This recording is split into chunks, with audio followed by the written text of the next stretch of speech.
Welcome to Gruber Power Hour, where technology and innovation come together. I'm Erica. I'm Pete Gruber. Thanks for joining us. And it looks like we've already got some people chiming in. Of Yeah. course, Highlander is Hey, there, and he says, Highlander. let's get this party started, Jesse. Did you hear that, Jesse? And then happy Thanksgiving to the Power Hour from Highlander. Oh, happy from YouTube. Thanksgiving to you too, Highlander.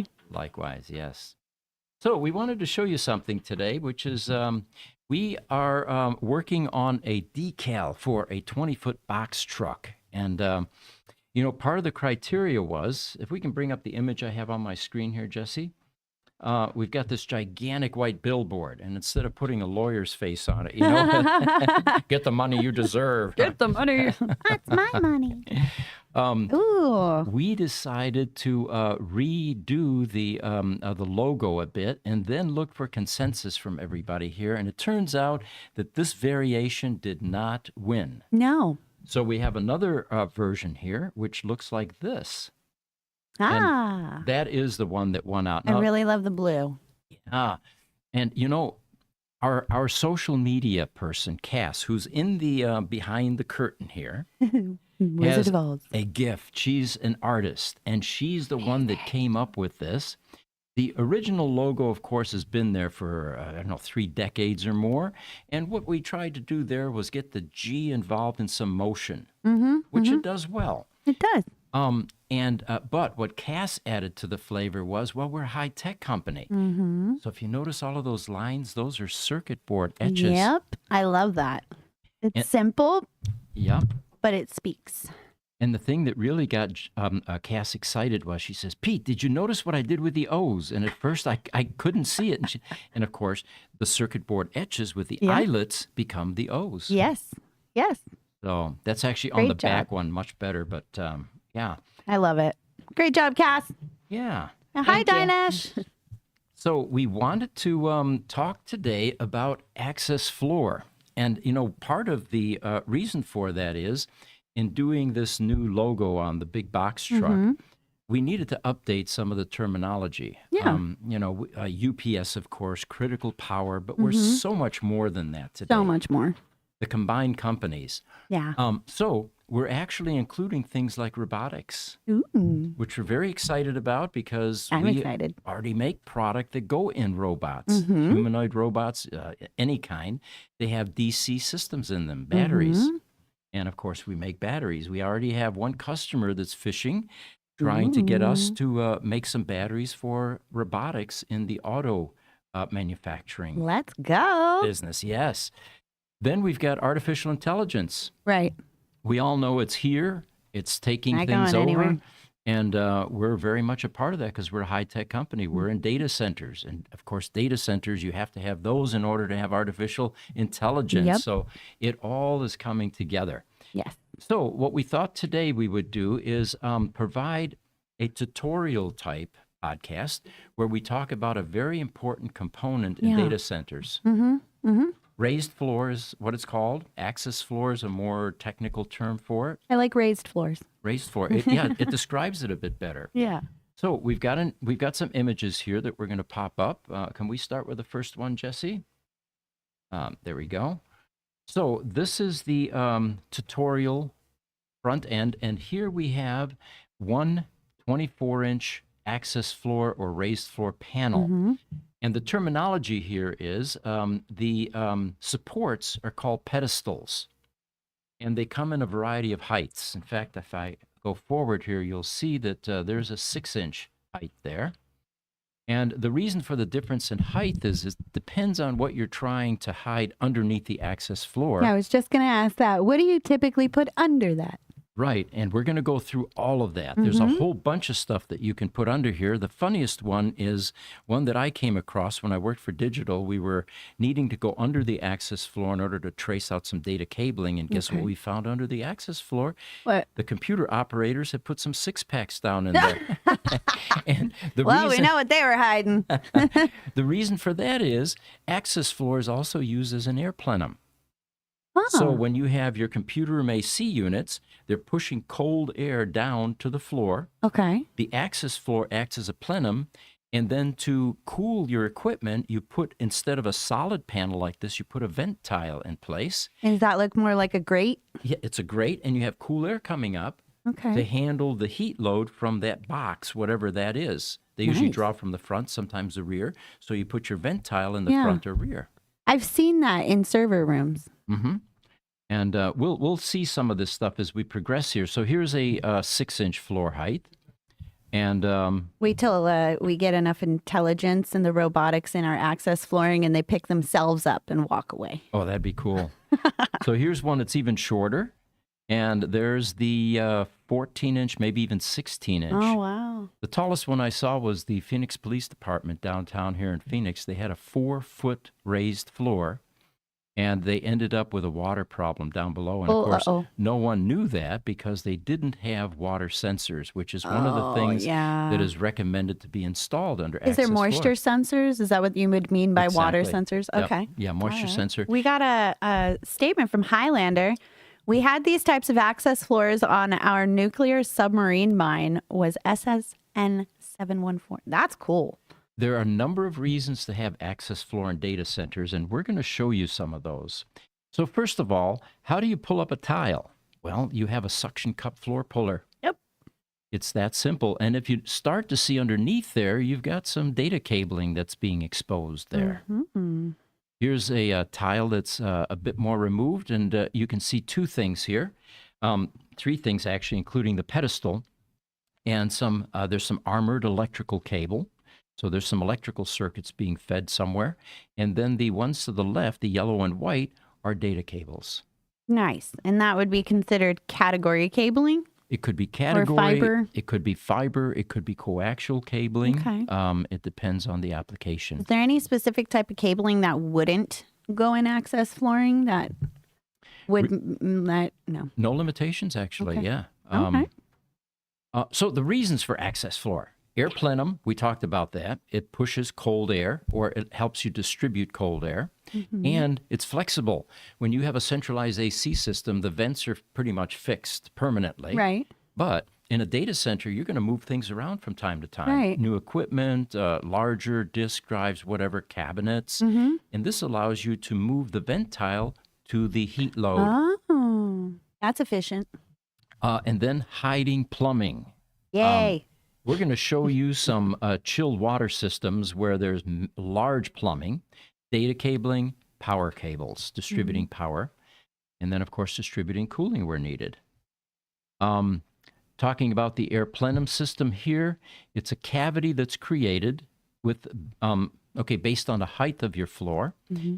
The FFH, or finished floor height, is usually 12 inches. That's the standard height for access floor, although we talked about deviations from that. Mm-hmm. And it's called a plenum. You also not only get filtered air, but in the old days when you had disk drives that weren't sealed like Winchester drives, and you opened up a canister, you didn't want any dust in that room because those pieces of dust looked like boulders to the heads that were flying across those surfaces eventually. So there was a lot of filtered air with That would three, make sense. with 5-micron S-pleated filters. Also, you needed humidity to control static electricity, 40 to 60% humidity, and that all was pumped again underneath the access floor, generated by the computer room AC unit. I always thought the humidifier was intended to weigh the dust so it doesn't go everywhere. Well, the dust is pretty much controlled by the pre-filtering, which is the 5-micron filters. Yeah, that and makes that's more very sense tight. now. You know, people that worked in data centers, they call them computer rooms back then, had fewer allergies because the pollens were typically filtered out by the 5-micron filter. I'm going to get a new filter. So here's what this air handler looks like that's feeding the access floor. A number of manufacturers for this. Liebert used to be one of the big ones. Airflow. Air handlers are water rather than cooling. They're actually both, and we'll do that in another podcast. Okay. There are 4 different types of cooling methods. Okay. And we'll talk today about the split system or the chilled water system. And the reason we're going to do chilled water is because all of that piping and plumbing has to run underneath somewhere. Yeah. So this is a crack unit, as they call it, computer room AC unit. See, everybody chuckles when I say that. Because it's funny. We're young-minded. It's like Right. farts are still funny, too. Right. Okay, so we're hiding plumbing and power cables. Here we go. This is a looks like a 3-foot, 36-inch access floor, and you can see the massive amounts of plumbing required for a chilled water system. Yeah, wow. Instead of using Freon, some of the large commercial buildings have large chillers outside that actually cool water. Yeah. And that cool water now gets pumped underneath the access floor to the crack units, chilled water crack units, that then take and cool the air. You know, crazy enough, I have a water air handling unit in my condo. Really? Yeah. The whole property is made of that, and man, when that water gets warm, that air is not cold. It is more efficient, especially for large installations than Freon-based systems, a lot of split systems. All right, so here we have some shots underneath the access floor, and you can see how things run under there. There again, we have a combination of fiber, which is that orange there. We've got data, the gray on top. I don't see any power there yet, but we're going to see some more pictures where we'll see power. Oh, I like that image. And here you can see how the cables then are brought from underneath the floor into the cabinets to be terminated in either switches, patch panels, all of the stuff that we make, by the way, in our comm division. Yeah. All right.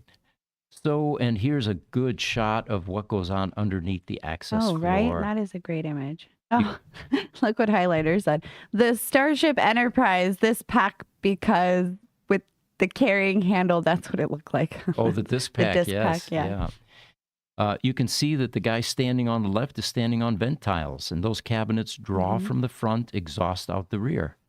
In the very back, you can see the air handlers, crack units, and the guy in the middle there is actually fishing data cables through to the cabinet. You know, the first time I ever saw those suction cups that pull the floor up was actually on Windows. It was the first time I ever saw that. Yep. That's a common use as well. And you can see how elaborate the infrastructure underneath an access floor can get. Wow. Now, this particular one is above. These are ladder racks, they're called. And without an access floor, stuff goes overhead. And, of course, you can't hide it as well. No. So there you have your computer room AC units. There's even some UPS there in the background, all on access floor, and all of the plumbing, all the cabling, all the power drops are hidden underneath that beautiful white 24-inch panel floor. Yeah. The red stuff on top is sprinkler systems. And of course, that's not something that you want in a computer room. So this is really kind of a mistake. Yeah. They typically have a different type of fire extinguishing because water is going to kill the equipment. Of course. So that would be a big concern for me. That looks like a warehouse they made into a server. Yeah, it used to be halon that was in computer rooms, and then they decided that it was killing the ozone layer. And Interesting. So they've shifted to other methods. And here's a very large data center. Here we go, the cabling coming up through the floor. And again, reasons for distributing cooling. That was my next question. With the crack units, and they're called downflow units. If you don't have an access floor, then your crack unit becomes an upflow unit because you exhaust the cool air out the top, and they draw from the bottom. The vents are on the bottom. Okay. Hence the name, down. All right. Perforated panels, of course, we saw what those look like. And, there's the shot of the perforated panel. Sometimes companies get creative, and they actually have the perf panels drilled with their logos or their company name. I would totally do that. Yeah, it doesn't matter what the holes say, you know. Nope. Here we have 4 squares, but as long as you have a certain number of holes, a certain CFM, it doesn't matter. The ventilation's still the same. Yeah. All right. And there's another form of...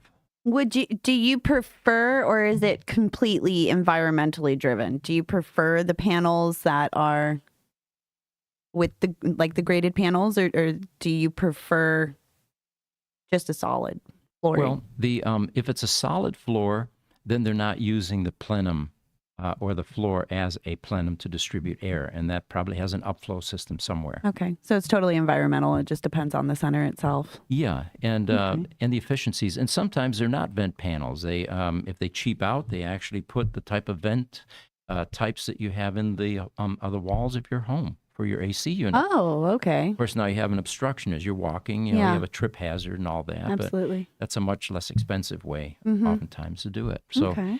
you'll see that in data centers as well at times. All right, 4 types of access floor. Ooh. And we're talking about the panels here now. Steel panel has the greatest strength. Yeah. And the reasons for strength in a data center is you've got a 24-inch panel supported by 4 pedestals. Mm-hmm. And if you have a 5,000-pound battery cabinet that's Yeah. rolling across that, which happens in computer rooms, data centers, each wheel has about 1,200 pounds on it or so. Oh my. So if you have a wood core panel, which is the next one that we're showing here, it may not have the load-bearing capacity. No, So they go with steel panel. that makes sense.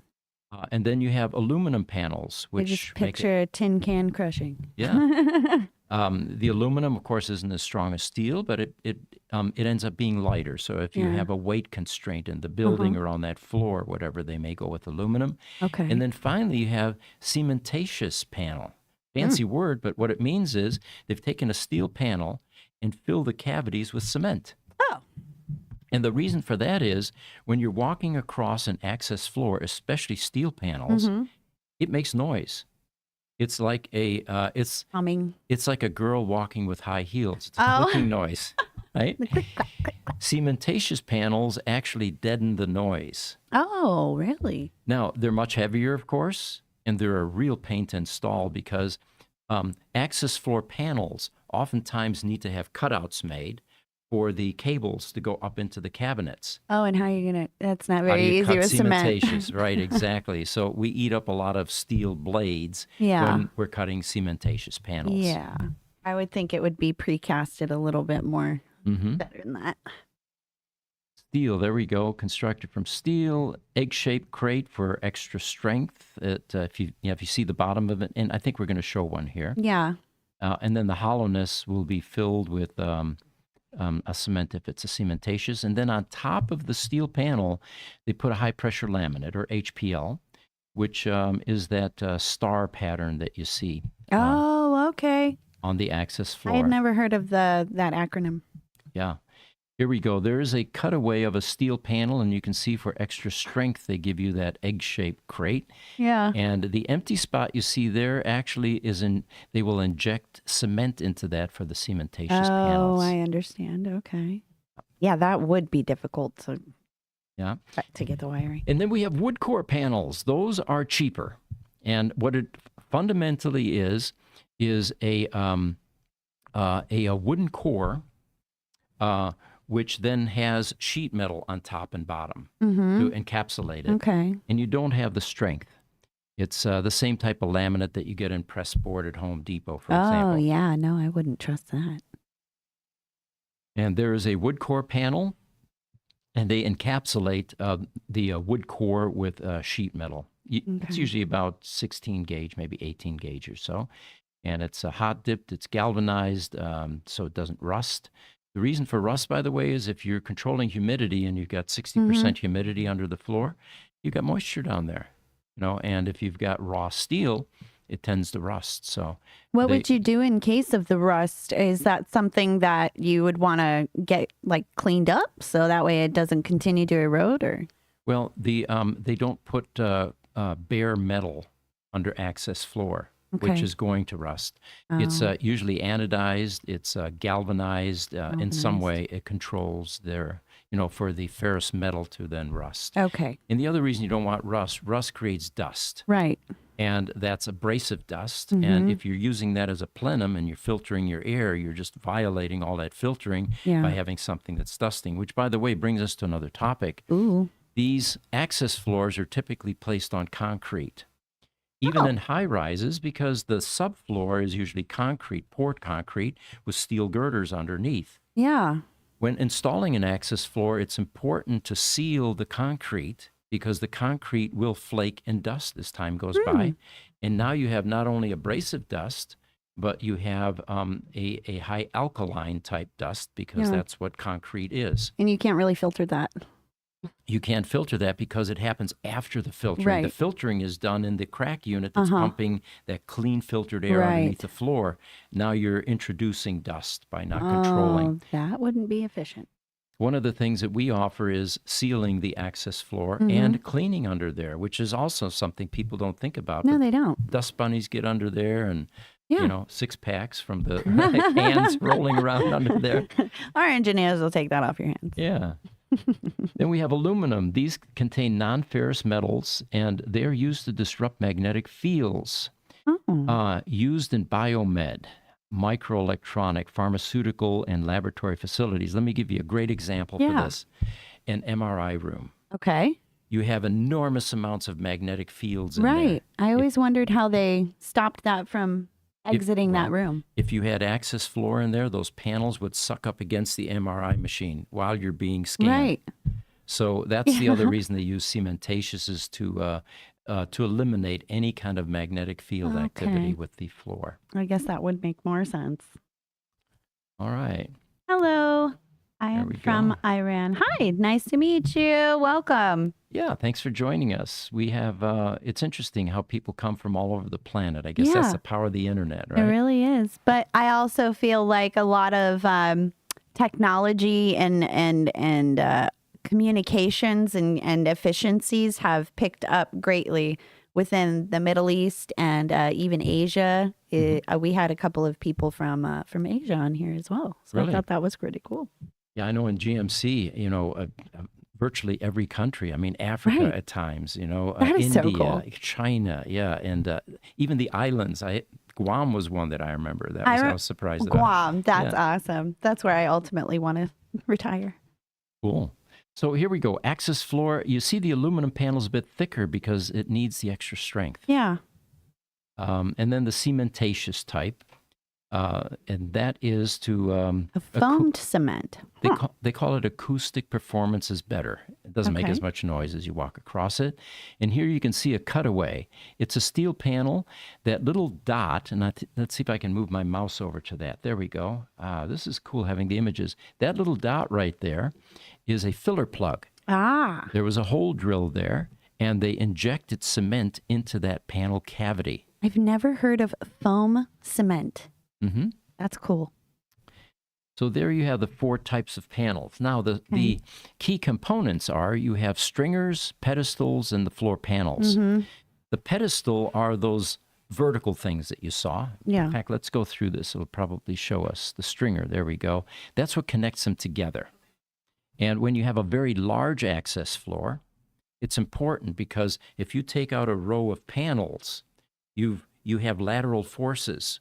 And there have been cases where the access floor has caved in on itself Oh, no. because it shifted sideways as they were moving a cabinet. Oh. And there was no grid to Right. support it because you've taken out an entire row of stringers or panels that were holding it together. Oh, that's not good.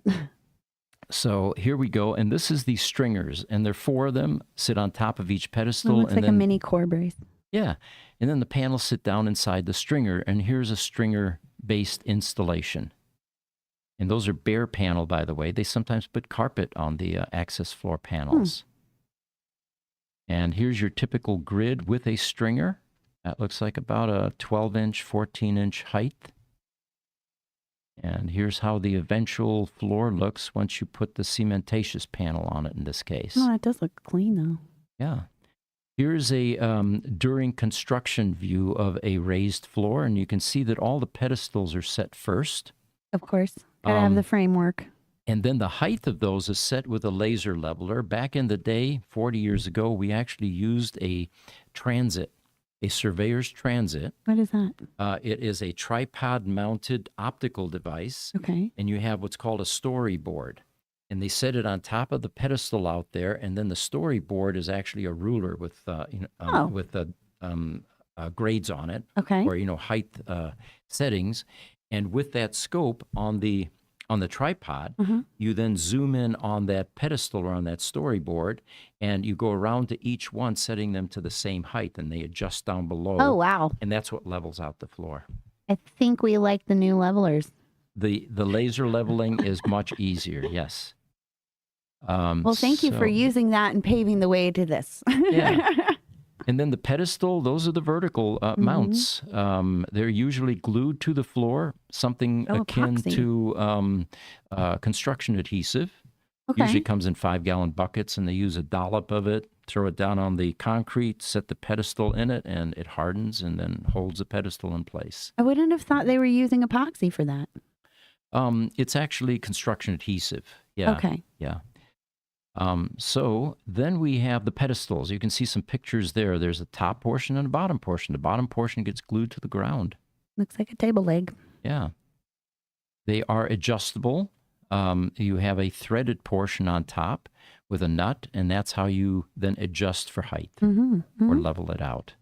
And all of this is called understructure. What we're talking about now, the stringers, the pedestals, it's all called understructure in an access floor. Is it for a control panel substation?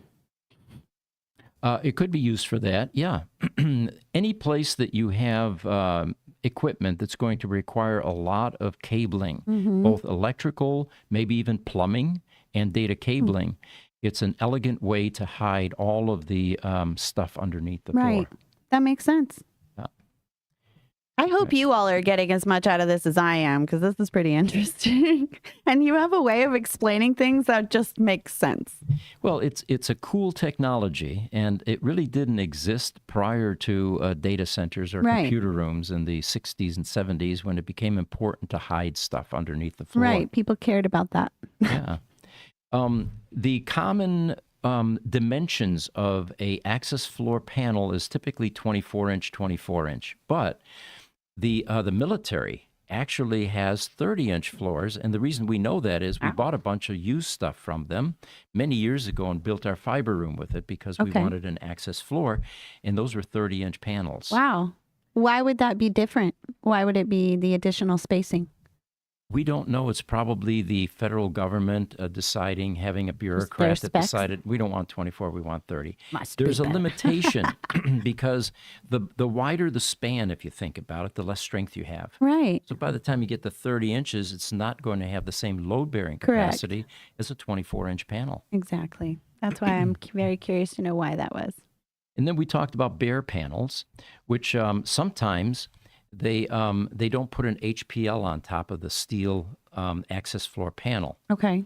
They leave it bare, and that's in cases where the customer then has carpet tiles that they place on top of the access floor. There are also 24 by 24-inch carpet tiles. Okay. Or sometimes they use 16-inch on top of 24-inch, and they interlace them. Why would that be? It makes it more difficult, preference, but it makes it more difficult to service because in order to remove a floor tile now, you have to move four tiles instead of just one, Yeah. All right. So we've had some good questions today, and I think we are out of topics on this access floor discussion. And let us know if you like this direction with the podcast, because we have many more technologies that are used in data centers. And one of the reasons that we began to go in this direction is our truck now is going to include a heading that says data centers. Oh, nice. Because that's the business that we're in. It really is. We really are involved in servers, data centers, anything commercialized as well. Well, it occurred to me that all the divisions here, except for Gruber Motor Company, which does electric vehicles, is involved in data centers. Yeah. Our communications product division, for example, they make those cables that we showed you underneath the data centers or inside the cabinets as they were coming up to the switches and the servers. And then companies really are married in the understanding of the same why. And then critical power, same thing. They're in computer rooms. They're in data centers. Computer room AC units, also in data centers. And data centers are the future of technology and housing it. Well, they can't build them quickly enough now, Erica. No, they really can't. Did you? So our podcast just like last week, we were talking about it too. They say that there's 3 new data centers every 5 minutes being built in America. And I just was like, where? Just in America. Yeah. And the reason, folks, is artificial intelligence. The demand on computing power is so severe at this point. It's unprecedented. Right. And they can't get enough. You know, NVIDIA making the big, giant, expensive chips, $34,000 a piece or something like that. No. Those are going into data centers. And now you need all the infrastructure. You're going to need access floor, cabinets, crack units for cooling. Right. You're going to need critical power We can to do keep all the of power that. clean. We do it, we make it, we service it. Yeah. Exactly. One-stop shop. Yep. Well, I feel like that's today's Gruber Power Hour. And if you guys have any suggestions also, that'd be really cool to see. And I'm Erica. I'm Pete. Thanks for joining us. Have a great weekend. Happy Thanksgiving.